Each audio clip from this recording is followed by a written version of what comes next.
Yes everybody, क्या हाल चाल आप सभी के?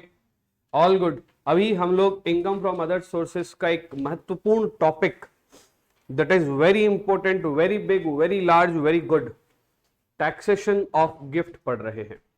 If you are taking gift from anyone, ध्यान रखना किसी से भी अगर आप तोहफा ले रहे हो तो ध्यान रखना कीमत तो चुकानी पड़ेगी। तो इस उम्र में तोहफे कम लेवें ताकि किसी भी तरह से आपको उसकी कीमत ना चुकानी पड़े, क्योंकि इनकम टैक्स डिपार्टमेंट कहता है कि अगर आपने लिया है क्या गिफ्ट तो उसके ऊपर देना पड़ेगा क्या, टैक्स। आप सोच के देखिए एक बार, आपको कोई पर्सन आ रहा है, कोई पर्सन, ये देखिए एक बार, ये जॉय, इसका नाम क्या है, जॉय। जॉय आ रहा है आपके पास और आपको बोल रहा है हाय हनी। क्या बोल रहा है? हाय हनी, मैं तुम्हें क्या देना चाहता हूं, गिफ्ट। तो मुझे बताओ, अगर जॉय हनी को कोई गिफ्ट दे रहा है तो क्या हनी को खुश होना चाहिए कि दुखी होना चाहिए? खुश होना चाहिए, क्योंकि गिफ्ट मिल रहा है। लेकिन ध्यान रखना, खुश हो जाओ आप भले कितने भी, लेकिन इनकम टैक्स डिपार्टमेंट कहता है कि हर गिफ्ट के ऊपर क्या लगेगा, टैक्स। टैक्स तो देना पड़ेगा। तो बस आज हम इनकम फ्रॉम अदर सोर्सेस के गिफ्ट के टॉपिक में टैक्स कैसे कैलकुलेट करना है, या फिर इसको ऐसा कहूं मैं कि अगर आप गिफ्ट लेते हैं किसी से भी तो क्या वो टैक्सेबल होगा या वो गिफ्ट टैक्स फ्री होगा। तो हमारा आज का मुद्दा जब खत्म होगा तो आपको इन दो चीजों का आंसर मिलेगा, वेदर गिफ्ट इज टैक्सेबल और whether gift is tax free. अगर टैक्सेबल है तो कितना टैक्स लगेगा, टैक्स फ्री है तो कितना टैक्स लगेगा। इस बात के ऊपर आज हम चर्चा करने वाले हैं, गिफ्ट के टैक्सेशन के ऊपर। तो are you ready everyone? Please tell me यार, क्या आप तैयार हो? नहीं आया जोश, क्या आप तैयार हो? ओके, तो हम लोग मुद्दे को स्टार्ट करते हैं। सबसे पहली बात, अगर कोई पर्सन किसी पर्सन को गिफ्ट दे रहा है तो वो gift income from other sources में जाएगा। सबसे पहली बात क्या बोली, वो गिफ्ट कहां जाएगा, इनकम फ्रॉम अदर सोर्सेज में। तो sir income from other sources में ही क्यों? तो ध्यान रहे, इनकम फ्रॉम अदर सोर्सेज के अलावा कोई और सोर्स भी तो नहीं है। जैसे आप, अगर कोई पर्सन किसी पर्सन को सैलरी दे रहा है तो कौन से हेड में जाएगा, सैलरी हेड में जाएगा। किराया दे रहा है तो कौन से हेड में जाएगा, हाउस प्रॉपर्टी हेड में जाएगा। अगर कोई पर्सन किसी असेट को सेल करके इनकम कमा रहा है तो कौन से हेड में जाएगा, हाँ, कैपिटल गेन हेड में जाएगा। और कौन सा बचा? अगर कोई धंधा कर रहा है तो धंधे से होने वाला प्रॉफिट कौन से हेड में जाएगा? जो इन चारों में नहीं जा रहा वो कौन से हेड में जाता है? तो बस अदर सोर्सेस कहता है कि, अदर सोर्सेस कहता है कि कोई पर्सन किसी पर्सन को देता है गिफ्ट तो सेक्शन 56 सबसेक्शन 2 के आगे वाले क्लॉजेज में, दैट इज 6 के बाद वाले क्लॉजेज में क्या कवर कर रहा है, गिफ्ट कवर कर रहा है। तो गिफ्ट का मतलब होता क्या है, पहले हम अपनी बातों को यहां से समझते हैं। गिफ्ट का बेसिक मीनिंग होता है एनीथिंग, एनीथिंग। अगर कोई भी व्यक्ति कुछ भी दे रहा है and that is without consideration. पहली बात, क्या मिल रहा है आपको, एनीथिंग। और दूसरी बात, कैसे मिल रहा है आपको, without consideration. Will be taxable, will be taxable as, anything without consideration will be taxable as, will be taxable as will be taxable under the head other sources, under the head other sources, under section 56 subsection 2 और proviso या clause 6। और समझना है इसके बाद में इसको किस नाम से टैक्सेशन में लाया जाता है, गिफ्ट के नाम से टैक्सेशन में लाया जाता है। किस नाम से लाया जाता है, गिफ्ट। तो आपको ये बात समझ गई कि गिफ्ट होता क्या है, बोले ना, समझ में आ गई कि गिफ्ट होता क्या है। तो गिफ्ट क्या होता है, कुछ भी विदाउट कंसिडरेशन कोई भी व्यक्ति किसी भी व्यक्ति को दे रहा है तो उसे गिफ्ट कहा जाता है।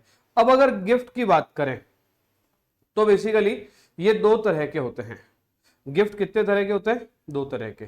बताओ कौन कौन से, बताओ कौन कौन से। एक तो घर वालों ने दिया जो गिफ्ट और एक दोस्तों ने दिया जो गिफ्ट, वो होता है क्या, या फिर बोलो ना, गिफ्ट कौन कौन से होते हैं, मॉनेटरी और नॉन मॉनेटरी। ऐसा खर्ची देते हैं एक तो, है ना, घर पे खर्ची मिलती, खर्ची 100-200 रुपए घर वाले देते क्या, और एक घर वाले कुछ ना कुछ सामान दिला देते, ऐसा क्या। तो इन्होंने कहा कि no no no, income tax कहता है कि गिफ्ट दो तरह के होते हैं, एक तो मूवेबल आइटम और दूसरा इमूवेबल आइटम। फिर से रिपीट कर रहा हूं मैं, एक तो मूवेबल गिफ्ट और दूसरा इमूवेबल गिफ्ट। अब मूवेबल गिफ्ट भी दो तरह के होंगे, जैसा कि अभी आप लोगों ने बताया, या तो कैश में मिलेगा, कैश में, और या कैसे मिलेगा, अदर देन कैश में। अदर देन कैश का मतलब क्या हो गया, काइंड, राइट। साथ साथ नोट करते जाएंगे तो समझ आता जाएगा। अब अगर बात करें कि कैश का मतलब कोई भी पर्सन, कोई भी पर्सन किसी भी पर्सन को अगर दे रहा है क्या, कैश गिफ्ट, तो क्वेश्चन अराइज होता है कि टैक्सेबिलिटी कितनी। तो इन्होंने कहा कि up to ₹50,000 of gift is exempt. तो गिफ्ट एग्जेम्प्ट कितना है, अगर कैश में है तो कितना एग्जेम्प्ट है, 50,000 तक का एग्जेम्प्ट है, और अगर 50,000 से ज्यादा हो गया तो टैक्सेबल हो जाएगा। आई रिपीट, अगर 50,000 से ज्यादा हो गया तो टैक्सेबल हो जाएगा। ये बात समझ में आ गई आपको?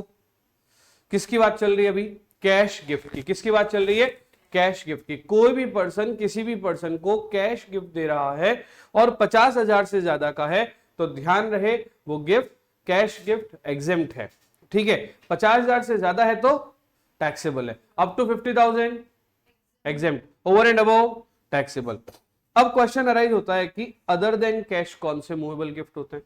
तो इन्होंने कहा कि पहले तो मूवेबल आइटम्स की एक डेफिनेशन दे रखी है, अगर आपका गिफ्ट इस मूवेबल आइटम की डेफिनेशन में कवर होता है तो ही डिस्कशन करेंगे, अदरवाइज डिस्कशन करना ही नहीं है। बहुत बड़ी बात बता रहा हूं आपको, अगर कोई गिफ्ट मूवेबल आइटम की डेफिनेशन में कवर नहीं हो रहा है तो वो टैक्सेबल भी नहीं होगा।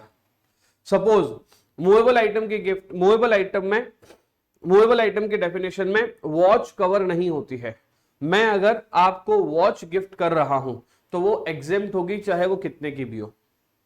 तो बात समझ में आनी चाहिए, मूवेबल आइटम की डेफिनेशन में जो जो चीजें आती है वही टैक्सेबिलिटी में आएगी, और वो भी तब जब लिमिट से ज्यादा हो, ठीक है। तो पहले अपन क्या लिख रहे हैं, मूवेबल आइटम का मीनिंग। तो सबसे पहले लिखे मूवेबल आइटम है क्या, jewellery, drawing, painting, jewellery, drawing, painting, sculpture, any work of art, archaeological collection and bullion etc। सिर्फ यही चीजें जो है वो मूवेबल आइटम की डेफिनेशन में आती है। अब अगर इनमें से कोई आइटम है, तो दो बातें होगी। पहला, या तो मिला है विदाउट कंसिडरेशन, समझना बात को, या तो गिफ्ट कैसा मिला है, विदाउट कंसिडरेशन का मतलब कुछ भी नहीं दिया है आपने, अरे रे रे रे यार तुम लोग कहां चले गए, सब लोग इधर आ जाओ, अरे पूरी जनता इधर आ जाओ एक बार। पहले बोला मैंने क्या, विदाउट कंसिडरेशन, मतलब ये भाई ये काव्य, इसका मेरे पे दिल आ गया है ना, अच्छे सेंस में हो, और इसने मुझे कहा कि सर मैं आपको एक गिफ्ट करना चाहता हूं। मैंने कहा करो। तो ये मुझे एक गोल्ड की चेन लाया और मुझे इसने दे दिया। मैंने इससे बदले में क्या दिया, कुछ भी नहीं। तो पैसे लिए कि फ्री में दिया, अरे पैसे दिए कि फ्री में दिया, विदाउट एनी कंसिडरेशन इसने मुझे गोल्ड की चेन दी, तो ये किस में कवर हो जाएगा, विदाउट कंसिडरेशन। दूसरे शब्दों में ये अगर मुझे कोई बोलता है कि सर ये गोल्ड की चेन मैं आपको देना चाहता हूं बट 100 रुपए लूंगा बस, या 1 लाख की गोल्ड की चेन है और ये मुझे दे रहा है 10,000 में ओनली, 1 लाख की गोल्ड की चेन है लेकिन कितने में दे रहा है, 10,000 में, तो इसको कहा जाता है विद इनएडिक्वेट कंसिडरेशन। क्या कहा जाता है, विद इनएडिक्वेट कंसिडरेशन। मतलब कंसिडरेशन लिया है कि नहीं लिया है, लिया है लेकिन कम लिया है। मतलब पैसे तो लिए हैं लेकिन कम पैसे लिए हैं। तो अगर विदाउट कंसिडरेशन दिया है and fair market value of gift, fair market value of movable item, fair market value of movable item is less than और इक्वल टू 50,000 है, ठीक है, देन एग्जेम्प्ट, देन एग्जेम्प्ट। अगर इसकी फेयर मार्केट वैल्यू 50,000 है then exempt. If more than that, क्या बोला, if more than that then taxable. मतलब क्या हो गया, अगर 50,000 से ज्यादा है तो क्या हो जाएगा, टैक्सेबल हो जाएगा। 50,000 से कम है तो ऐसे नहीं करोगे यार, 50,000 से कम है तो, ज्यादा है तो लिख लो, नोट कर लो फटाफट। अभी क्या बोला, विदाउट कंसिडरेशन हो तो, मोर देन 50,000 हो तो टैक्सेबल, अप टू 50,000 हो तो नॉट टैक्सेबल। अब क्या बोल रहे हैं, विद इनएडिक्वेट कंसिडरेशन।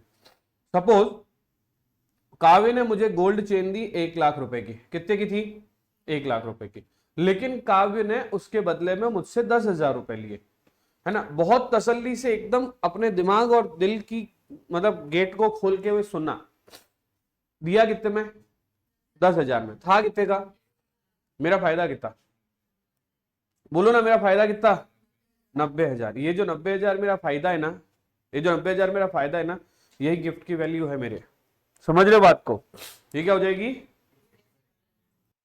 यस। तो अभी देखो कौन गिफ्ट दे रहा है मुझे, काव्य, ठीक है, किसे दे रहा है, मुझे दे रहा है। क्या गिफ्ट दे रहा है, गोल्ड की chain.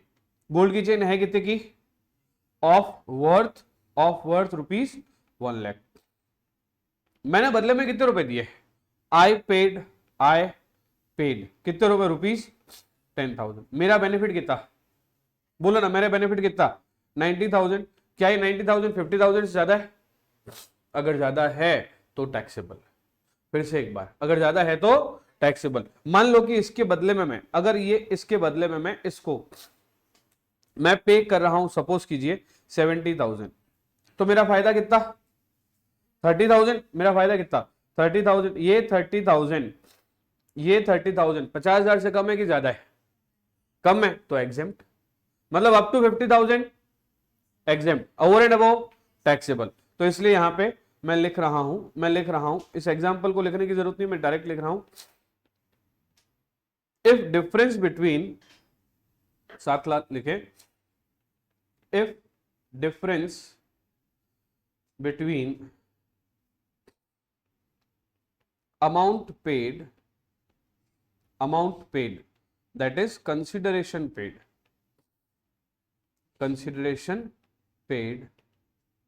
and if difference between amount paid या consideration paid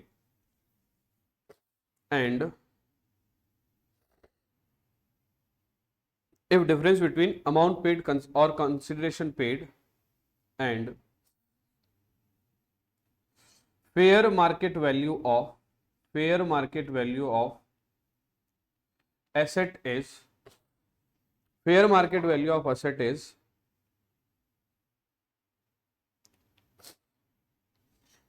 above 50,000,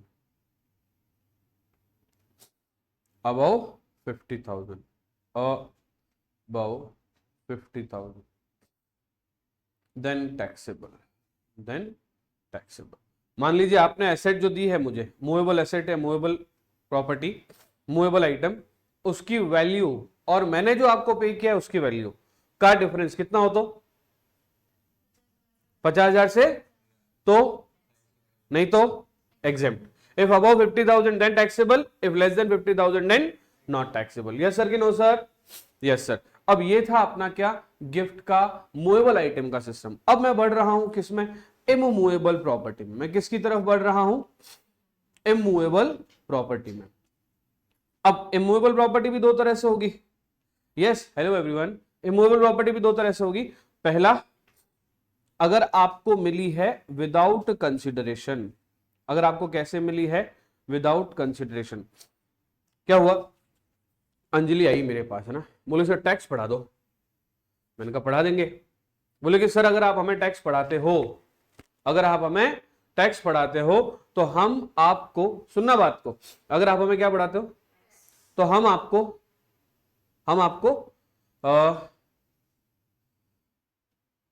मैंने कहा फीस दो। तो बोले कि मैं फीस तो सर अभी है नहीं मेरे पास में ना, मैं घर से पैसे लेना पसंद नहीं करती, क्योंकि मैं घर से पैसे लेना पसंद नहीं करती तो मैं दूंगी कैसे आपको। तो मैंने कहा मैं बिना फीस पढ़ाऊंगा कैसे। तो इसने बोले सर आपके पास खाली पेपर है। मैंने कहा हाँ है।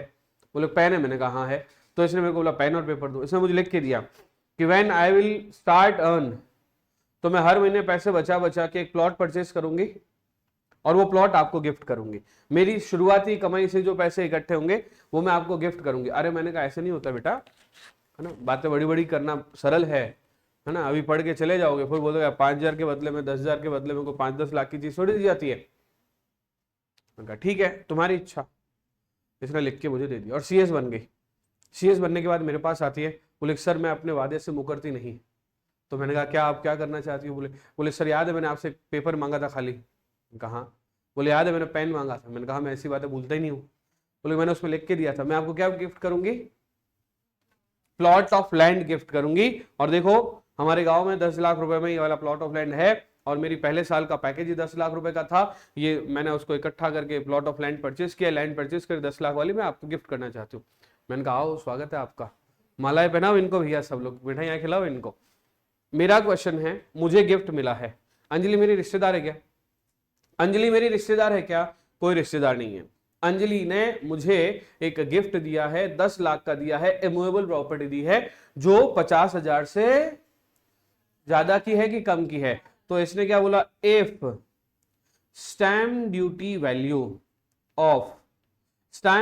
Value of property is more than 50,000, if more than 50,000 then taxable. ठीक बात है। अब अगला क्या बोला, अगर विद इनएडिक्वेट कंसिडरेशन दिया है, विद इनएडिक्वेट कंसिडरेशन मतलब पैसा दिया तो है लेकिन पैसा क्या है, इनएडिक्वेट है। अभी दूसरा एग्जांपल लेते हैं। एक पर्सन मेरे पास में आया, बोले कि मुझे आपने 10 लाख की ये प्रॉपर्टी आपको देनी है लेकिन बदले में मैं 3 लाख रुपए लूंगा। अभी सुनो मेरी बात, प्रॉपर्टी के भाव क्या चल रहे, 10 लाख, मुझे कितने रुपए दिए इसने, 3 लाख में। तो मुझे बताओ मेरा बेनिफिट कितना हुआ, सब बाहर निकल जाओ, मेरा बेनिफिट कितना हुआ, प्रॉपर्टी है कितने की, कितने में मिली, मेरा बेनिफिट कितना, ये जो 7 लाख का मेरा जो बेनिफिट है ना, ये जो 7 लाख का मेरा बेनिफिट है ना, इसी को ही क्या कहा जाता है, अरे एक्स्ट्रा कंसिडरेशन है ना, गिफ्ट हो गया ना मेरे लिए। तो क्या बोला, इफ स्टैम्प ड्यूटी वैल्यू, क्या बोला, स्टैम्प ड्यूटी वैल्यू और consideration paid, stamp duty value और कंसिडरेशन पेड का जो डिफरेंस है, वो डिफरेंस अगर ज्यादा है किससे, 50,000 से, देन टैक्सेबल। अगर 50,000 से ज्यादा है तो टैक्सेबल और 50,000 से कम है तो एग्जेम्प्ट। यहां तक कोई दिक्कत कि नो दिक्कत, कोई दिक्कत कि नो दिक्कत? हाँ क्या, बाद में सर पूरा टैक्सेबल होगा या बाद में टैक्सेबल होगा, इसके लिए तो आपको पूरा वीडियो देखना पड़ेगा। यस सर कि नो सर? Yes sir. ठीक है, चलो आगे बढ़ते हैं। अभी समझना यहां पे, ठीक है, ये जो 50,000 वाला जो हमने अभी तक 2 चीजें पढ़ी है, एक तो हमने क्या पढ़ा है, मूवेबल आइटम, ये सारे क्या पढ़े थे, मूवेबल आइटम। अगर मूवेबल आइटम है, अगर क्या है मूवेबल आइटम, तो for checking limit of 50,000 we will consider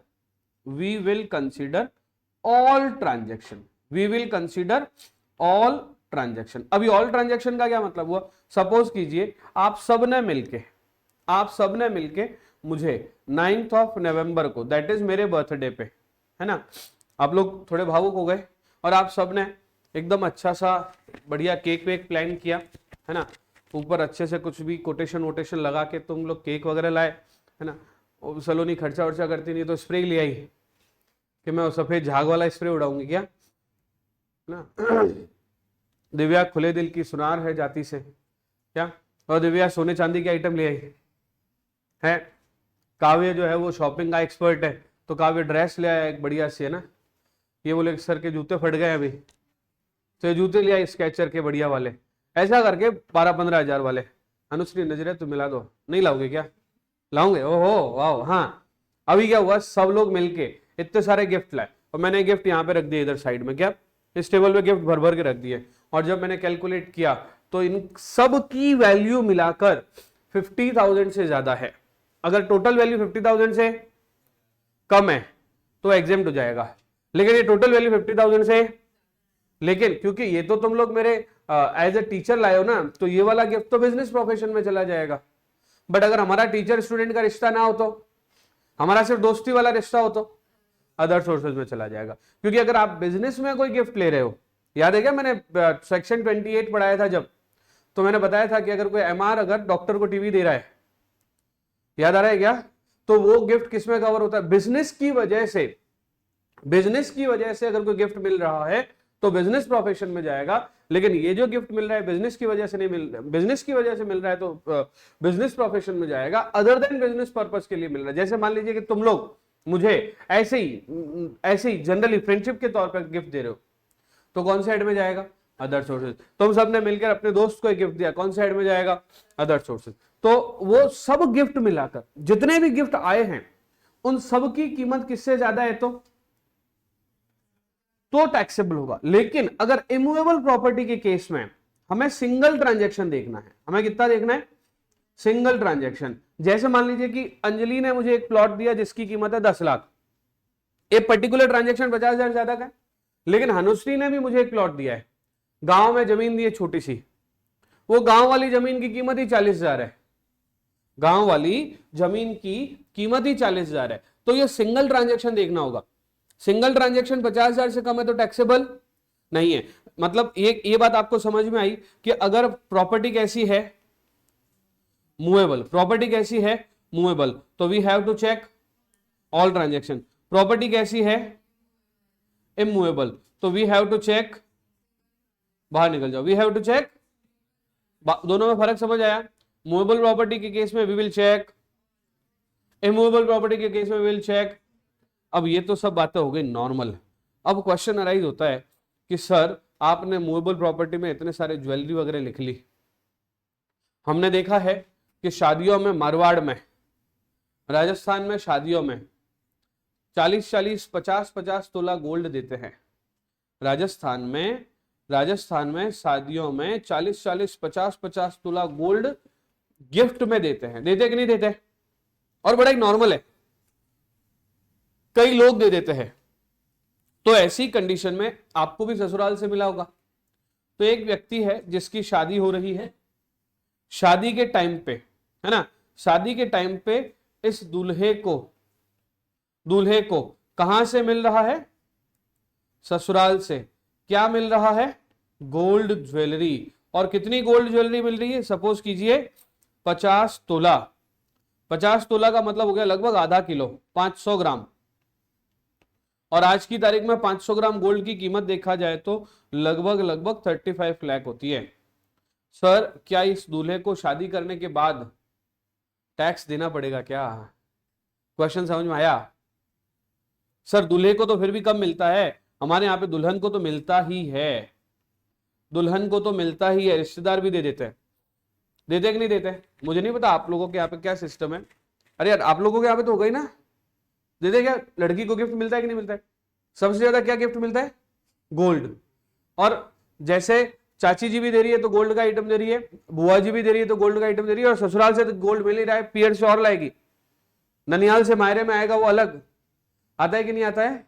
तो टोटल मिला के जो गिफ्ट है कितने का है, 35 लाख का। द क्वेश्चन इज दुल्हन या दूल्हे या शादी का जो RSVP होता है उसको मिलने वाला गिफ्ट टैक्सेबल होगा। अच्छा एक बात बताओ, शादी में लिफाफे आते हैं, कवर, एनवेलप आते कि नहीं आते ना।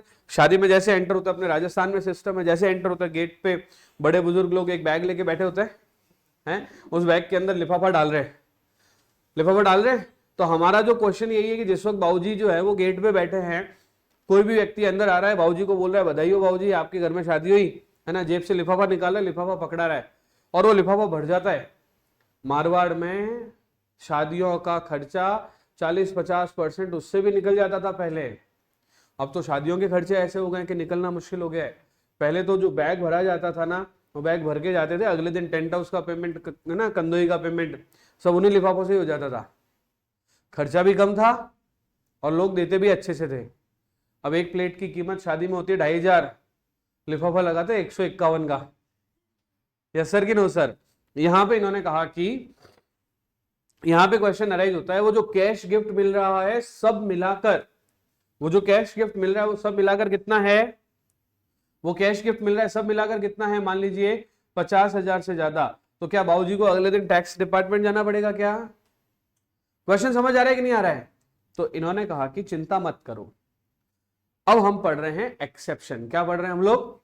और एक्सेप्शन का जो पहला पॉइंट है ना, वो यही है कि एक्सेप्शन का पहला पॉइंट है वो यही है कि in case where gift is received at the time of marriage will be exempt. मुद्दा समझ में आया? तो एक्सेप्शन नंबर 1 क्या हो गया? Gift received. लिखो जल्दी से, एक्सेप्शन का पहला पॉइंट क्या हो गया?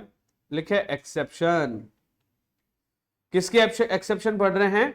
गिफ्ट के। ठीक है, गिफ्ट के एक्सेप्शन पढ़ रहे हैं तो लिखें gift received at the time of marriage. Gift received at the time of marriage is exempted. दूसरा, फ्रॉम रिलेटिव, मैरिज के अलावा, ये तो अलग से पॉइंट है। दूसरा, gift from relative is always exempted. gift from relative is exempt. तीसरा लिखें gift from local authority, local authority is exempt. yes, अभी मेरी बात सुनो, हमारे पूर्वजों की संपत्तियां हमें मिलेगी कि नहीं मिलेगी? अरे भैया हेलो हेलो हेलो हेलो, अभी जैसे ये खुशहाल है, खुशहाल के मुंबई से आया पढ़ने के लिए यहाँ पे, ठीक है। अब आप एक बार सोच के देखिए, मुंबई में घर वगैरह है क्या? क्या बेच दिए सब वहां पे? तो अभी यहाँ पे है, किसका है वो उससे पहले किसका था? दादा का? दादा का है? नहीं, दादा का कहाँ है घर वगैरह? बोले दादा का है, कुछ तो छोड़ के गए। फैक्ट्री का है? फिर तुम्हारा एग्जाम्पल नहीं ले सकता मैं, ऐसा है ना? इनहेरिटेंस में कुछ नहीं मिला क्या? जो दादा लॉस देकर गए सर, क्या? सुनो मेरी बात, सुनो मेरी बात, क्या होता है, कुछ भी अगर दादा परदादा अगर वो घर वगैरह खरीदे उन्होंने जीवन में, अचानक से उसको याद आया कि नहीं सर दादा पूरा ही लॉस नहीं छोड़ के गए, रोहित में एक घर तो छोड़ के गए, घर तुम्हारा हो गया, दादा वाला घर तुम्हारा हो गया। तो सुनो मेरी बात, जो दादा परदादा है ना, वो जब गुजर जाते हैं तो अपने जीवन में, दादा परदादा मत लिख देना, हाँ, जो अपने जीवन में कुछ चीजें छोड़ के जाते हैं, वो पूरा का पूरा जो चीजें छोड़ के गए हैं, वो पूरा का पूरा जो चीजें छोड़ के गए हैं वो क्या हो जाएगा? एग्जेम्प्ट। यानी कि anything received in inheritance, I repeat, anything received in inheritance will be exempt. आगे क्या लिखा है? receive from, ये क्या है? लाओ इधर, क्या बोला? इनहेरिटेंस में मिला तो भी क्या हो जाएगा? एग्जेम्प्ट हो जाएगा। बोलो यस सर कि नो सर? Yes sir. अब यहां पे जो सबसे मेन बात है ना, वो है ये वाली कि सर रिलेटिव कौन? अपना मारवाड़ तो एक ऐसा स्थान है बच्चों जहां पे रिलेटिव जो है वो खत्म ही नहीं होते हैं। मैं अगर मन में सोचना शुरू करूं तो मैं अभी श्राद्ध पक्ष में अपने पापा के ननिहाल, तब तो फिर भी ठीक है, मैं दादाजी के ननिहाल तक भी खाना खा चुका हूं, दादी के ननिहाल तक भी खाना खा चुका हूं, और वो लोग दादा और दादी को बुलाते थे क्योंकि वो घर के भांजे हैं, घर के स्वाशने। तो ऐसे में वो दादा का पूरा परिवार साथ में जाता था। तो मैं अपने दादा के ननियाल भी खाना खा चुका हूँ श्राद्ध में, दादी के ननियाल भी खाना खा चुका हूँ। तो मारवाड़ एक ऐसी जगह है जहां पे रिलेटिव तो खत्म ही नहीं होता है। अगर आप ऐसे काउंटिंग करना शुरू करोगे तो आप गिनते ही जाओगे और जब फैमिली गैदरिंग होती है श्राद्ध पक्ष में तो 50, 55, 60 लोगों का तो खाना एकदम मिनिमम में होता है। वो भी तब जब पापा मम्मी की आपस में लड़ाई होकर कंट्रोल में किया गया है तब। और नहीं तो पापा को तो लगता है कि वो वाले बुआ जी के बच्चों को ही बुलाओ, वो वाले मामा जी के बच्चों को ही बुलाओ, और मम्मी को लगता है अरे भाई थोड़ा कम कर लो, मेरे को ज्यादा काम करना पड़ेगा। होता है कि नहीं होता है? This is what our system is, हाँ या ना? तो समझना ये जो मारवाड़ में जो रिलेटिव है, ये रिलेटिव कौन से वाले के एग्जेम्प्ट रहेंगे, कौन से वाले रिलेटिव जो है वो एग्जेम्प्ट रहेंगे, ये क्वेश्चन है। तो can we start now the definition of relative. ये है डेफिनेशन ऑफ रिलेटिव, बहुत ही तसल्ली से समझना। ये हम किसी एक व्यक्ति को बिठा देते हैं, पहले यहाँ पे छोरे को बिठाएं कि छोरी को बिठाएं? अगर यहाँ पे मेल है, ठीक है, मैं पहले मेल के हिसाब से रिलेटिव लिखूंगा, फिर यहाँ पे फीमेल के हिसाब से रिलेटिव लिखूंगा। ये सब हमारे रिलेटिव हैं। देखो ये तो मम्मी होगी, मम्मी तो मेल और पापा की मम्मी, मेल मतलब मेल की मम्मी हो तो भी पापा, फीमेल की मम्मी हो तो भी मम्मी, हाँ या ना? नहीं आया समझ में? तो पापा मम्मी को तो लिखने की जरूरत नहीं है। अब पापा के ब्रदर और उसकी स्पाउस, बोलो ना, पापा के ब्रदर कौन हो गए? पापा के ब्रदर चाचा, और स्पाउस कौन हो गई? चाची। ताऊ भी लिख दो, ताऊ, और ये ताई, हाँ या ना? ठीक है। सिस्टर, पापा की सिस्टर कौन हो गई? ऐसे थोड़ी चलता है। पापा की सिस्टर कौन हो गई? बुआ, और सिस्टर का स्पाउस कौन हो गया? फूफा जी, हाँ या ना? अरे रिश्तेदारों के नाम लिख रहा हूं, समझना सब लोग अच्छे से। हाँ, तुम लोग बड़े कमजोर हो रिश्ते नाते में। ये नई जनरेशन जो रिश्ते नाते में ऐसी कमजोर है कि अगर सेकंड जनरेशन के बाद थर्ड जनरेशन का कोई रिश्तेदार मिल जाए, बोलोगे ये भी अपने कुछ लगते हैं। ये अभी थोड़े से हमसे पहले वाली जनरेशन को आप बिठा लो, वो बैठ के और है ना वृक्ष बना देंगे परिवार का, फैमिली ट्री बना देंगे वो लोग अच्छे से, है क्या? ओके। पर अपन जो बनाते हैं फैमिली ट्री वो सिर्फ अपने वालों का ही बनाते हैं क्या? समझ रहे हैं? चलो, तो मदर के ब्रदर कौन हो गए? हाँ, इसके घर में मम्मी की बहुत चलती है, तो पापा के रिश्तेदारों को कम ही जानती है क्या? पापा के रिश्तेदारों को गालियां निकालती हो क्या? हाँ, मामी। मदर का सिस्टर मासी, मदर की सिस्टर मासी और मौसा जी। यस सर कि नो सर? अभी इधर आ जाओ। मेल के खुद के भाई बहन, तो सिस्टर और ब्रदर को क्या बोलेंगे? भाई बहन। बोलो ना, हाँ या ना? अरे जीजा हो गए, और भाई की भाभी होगी। भाई की वाइफ कौन हो गई? बोलो ना, भाई की वाइफ कौन हो गई? भाभी। ऑल दीज आर रिश्तेदार। अभी इधर आ जाओ, इधर बहुत खतरनाक है। स्पाउस को या क्या बोलेंगे हम लोग? अगर मैं मेल की बात करूं तो कौन आ रहा है? चलो मैं एक काम करता हूं, मेल को लिखूंगा, मेल के रिश्तेदारों को मैं लिखूंगा ब्लू से, फीमेल के रिश्तेदारों को लिखूंगा पिंक से, ठीक है? मेल है तो मेल की स्पाउस कौन हो गई? पत्नी ना? क्या कर रहे हो? हाँ, इतना क्या सोच रहे हो? हाँ, अभी स्पाउस के फादर, ससुर, ये कौन हो गया? सास। ये सिस्टर, वाइफ की सिस्टर को क्या बोलते हैं? वाह, साली। और साली के हस्बैंड को? साढ़ू। क्या? साढ़ू, यस। वाइफ के ब्रदर को? साला। वाइफ के ब्रदर को क्या बोलते हैं? साला। और ब्रदर की वाइफ को? ये नहीं पता सर, इस रिश्ते में तो बड़ी कमजोर है हम लोग। क्या? एक बार सोचो, तुम्हारे पापा के साले मतलब तुम्हारे मामा, तुम्हारे पापा तुम्हारी मामी जी को क्या बोलते हैं? तुम्हारे पापा तुम्हारे ससुर ननिहाल जाते होंगे कभी, तो मामी जी को क्या बोलते हैं? भाभी बोलते हैं। वैसे बता दो, इसको बोलते तो भाभी हैं, लेकिन इस रिश्ते का नाम होता है सलहज। क्या नाम होता है? सलहज। हाँ, बोलते सब भाभी जो सलहज जी। कितना अजीब लग रहा है क्या? क्या बोला, किसको बोला? ठीक है, अभी छोड़ो। अब यहाँ पे किसको बिठाते हैं? फीमेल को। किसको बिठाते हैं? फीमेल को, है ना? तो स्पाउस के फादर, ये फीमेल के लिए भी सास और ससुर ही होगी ना, सेम ही होगा ना, तो पिंक से लाइनें कर दी। अभी फीमेल की स्पाउस कौन हो गई? अरे फीमेल का स्पाउस कौन हो गया? हस्बैंड। क्या कर रहे हो ऐसे? हबी, ठीक है, हस्बैंड। अभी सास ससुर तो सेम है। अभी हस्बैंड की सिस्टर और स्पाउस कौन हो गए? वाह, है ना, ननंद, ननंद, ठीक है। और भाई को क्या बोलेंगे? देवर। और यहाँ पे देवर, यहाँ पे आएगा ना, देवर। और ये जेठ, है ना, देवर और जेठ, और देवरानी और जेठानी। यस सर कि नो सर? यही रिश्तेदार है, ध्यान रखना। ससुराल में ज्यादा रिश्तेदार नहीं होते हैं। ये जो लोग तुम्हारे पापा वगैरह है ना, ये मम्मी के पीछे पीछे ससुराल वगैरह जाते होंगे अपने, ज्यादा उनके रिश्तेदारों को ज्यादा ध्यान रखते होंगे, अपने वालों का कम, मम्मी के डर से। क्या? तो उनको बोलना, एक बात ध्यान रखना, इनकम टैक्स ने भी कह दिया है कि वास्तविक रिश्तेदार तो हमारे खुद के ये वाले, ससुराल वाले जो रिश्तेदार है वो इनकम टैक्स में सिर्फ इतने ही रिश्तेदार है, या तो सास रिश्तेदार है या फिर ससुर। मामी सास मामी ससुर आए क्या? काकी सास काकी ससुर आए क्या? नहीं ना। खुद के पापा के भाई बहन तो हमारे रिश्तेदार हैं, और इन सब रिश्तेदारों से मिलने वाला गिफ्ट जो है वो क्या हो जाएगा? एग्जेम्प्ट, चाहे वो कितना भी हो। 50,000 का हो तो भी एग्जेम्प्ट, 50 लाख का हो तो भी एग्जेम्प्ट।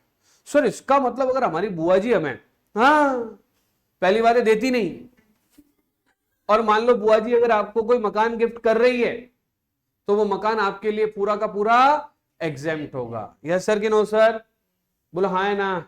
ऐसा इसलिए क्योंकि आगे आने वाले समय में परिवार इतने संकुचित हो रहे हैं कि बुआ जी के कोई बच्चा ही नहीं हुआ, और बुआ जी के भतीजा ही है जो भी है, तो बुआ जी के करोड़ों की प्रॉपर्टी, और बुआ जी ने अपने किसको दे दी? भतीजे को।